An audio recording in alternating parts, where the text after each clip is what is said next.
Boa noite a todos que nos assistem. Estamos aqui em mais uma quinta-feira de fechamento de Carta Capital, na sala de nosso diretor de redação, Salão, né?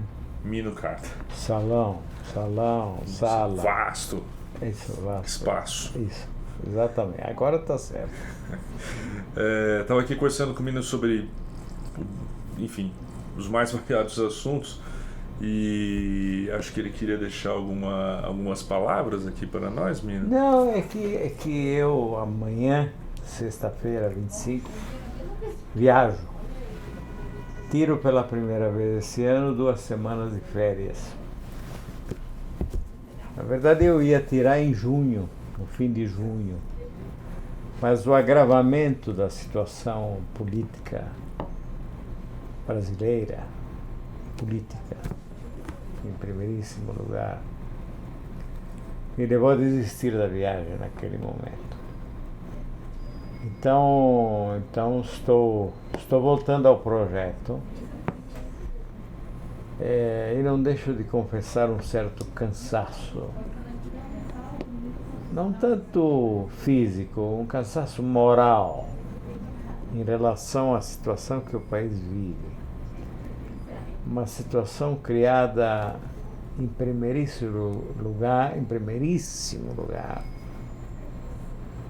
pela ignorância, pela grosseria, pela incompetência brasileiras nas suas altas esferas, enquanto o povo, a plebe rude, assiste e ignora, sem entender bem, mas tomada evidentemente de grande apreensão, talvez até de algum receio forte, à beira do medo, né? De coisas insondáveis, criadas em grande parte por essas qualidades negativas às quais me referi pouco antes. Então estou saindo de férias, na esperança de reencontrar o país, ao menos na volta, mas sem qualquer esperança em relação ao desenvolvimento da situação. Quer dizer, não vejo realmente luz no fim do túnel, pelas razões já aludidas, né? Bom, Mino, então dessa vez Então, tomara que você esteja errado. Eu tenho a certeza de reencontrar a terra. Quer dizer, eu creio que eu descerei no aeroporto de Guarulhos, salvo o melhor juízo, enfim, por hora, eu acho que sim, baixarei em Guarulhos. Certamente. Isto no dia 12 de outubro. Você sabe que dia 12 de outubro me lembra algo. Não somente porque se trata, em primeiro lugar, a meu ver, da data do descobrimento da América, 1492, meu conterrâneo Cristóvão Colombo. Mas é também o dia da Nossa Senhora da Aparecida e é ainda o dia da criança. Mas tem um outro evento que agora, conversando com você, me veio à memória. Outro evento. No dia 4 de agosto de 1975, Sim. o general Goverido Couto e Silva, chefe da Casa Civil do ditador Ernesto Geisel, uma incomensurável besta, diga-se, besta humana, acabava de retomar seu lugar de chefe da Casa Civil, depois de ter sofrido uma intervenção cirúrgica importante na Espanha por um descolamento da retina, que já de volta ao Brasil no começo de julho, o havia obrigado a ficar entrevado por um mês, o mês inteiro de julho. E eu cheguei a Brasília no dia 4 de agosto. E no dia anterior, Geisel havia pronunciado um discurso que foi definido como da pá de cal, em que ele dizia que a distensão lenta, gradual, porém segura, devia sofrer uma boa pausa para a meditação, em função de certos acontecimentos que se desenrolavam no país. Encontrei o general Goberi, com quem eu tinha conversações razoavelmente frequentes. É uma excelente fonte.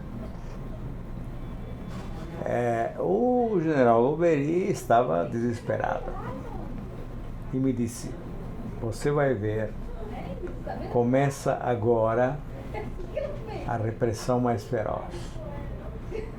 Teremos um recrudescimento do terror de Estado, porque é comandado por quem quer impedir que a distensão prossiga. Então eu disse, mas e o que fazer? Ele olhou para os papéis que ele tinha sobre a mesa, na verdade, sobre a mesinha assim, central. Estavam sentados um à frente do outro, comodamente sentados, devo dizer, e ele então disse, não, você está vendo, isso aqui é o discurso do Geisel, da desastre, estava tudo anotado, rabiscado, era uma cópia do discurso. E me disse, sabe quem é o autor? Eu disse, não sei, não faço ideia, o Geisel. Não, o autor é Paulo dos Reis Veloso, João Paulo dos Reis Veloso, que é ministro do Planejamento. Era um senhor que ainda hoje existe, está escrevendo, se não me engano, ele acaba de publicar um livro sobre Cristo. Mas o que me comoveu, vindo dele me comoveu muito. Mas então, João Paulo dos Reis Veloso era um senhor que usava punhos duplos que chegavam até as unhas. Punhos duplos da camisa chegavam até as unhas. Encobriam-lhe a mão por inteiro e tinham essa virtude, esse aspecto muito interessante. Então ele me disse, olha, esse é um desastre. Qual é o antídoto? Olha, eu estou muito preocupado, por tudo isso adia uma solução indispensável, que é fazer o sucessor do Geisel. Geisel tem que fazer o seu sucessor. Se ele não conseguir emplacar o sucessor dele, o poder volta para a ala pior do regime, representada, no caso, pela candidatura certa do general Frota, que então era ministro do Exército. Então eu disse, bom, e daí? E aí? Ele disse, não, olha, se ele não eliminar Frota do páreo até o dia 12 de outubro de 1977, tudo vai voltar para trás. Tudo vai retornar a estaca zero. Eu disse, mas por que dia 12 de outubro de 77, que é a festa da uva? Ele disse, não se preocupe, deixa comigo. Muito bem. Frota caiu por uma decisão do Geisel, que reuniu subitamente em Brasília todos os integrantes do alto comando, todos os fardados do alto comando, e ele demitiu Frota no dia 12 de outubro de 1977. Então, é uma história que me voltou à cabeça enquanto falava com você, e a sacrossanta reprodução da verdade factual. Exatamente assim. Houve o recrudescimento do terror de Estado naquele segundo semestre de 75. A história acabou com a prisão, inclusive, de muitos jornalistas, entre eles Vlad Herzog, assassinado finalmente nas masmorras do DOI-CODE, no dia 25 de outubro de 75. Daquilo resultou uma primeira intervenção do Geisel, que mandou para São Paulo fardados da confiança dele. Nada disso adiantou, porque aí morreu o operário no começo de 76, que aliás foi um engano, porque não era para morrer, não era para ser torturado, não era para nada. E aí o general Edinardo, que comandava o segundo exército, foi finalmente demitido, e era evidentemente ligado à frota, né? Foi finalmente demitido. Mas enfim, aconteceu exatamente o que o Golbery previa em relação ao recrudescimento do terror de Estado. E nessa perdeu a vida o Vlad Herzog e depois o operário, né? Mas o que mais porque a previsão de que o terror recrudesceria era mais ou menos óbvia, né? Mas aquele precisão da data, 12 de outubro de 70, até hoje não sei exatamente por quê. Mas eu estou contando a sacrossanta verdade factual.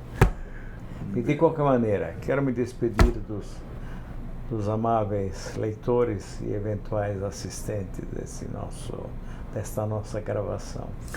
Tá ótimo. Obrigado pela história, Amino. Boa noite a todos. Obrigado, eu. Nessa sexta-feira chega nova edição aí no Brasil todo. Você pode conferir. Obrigado.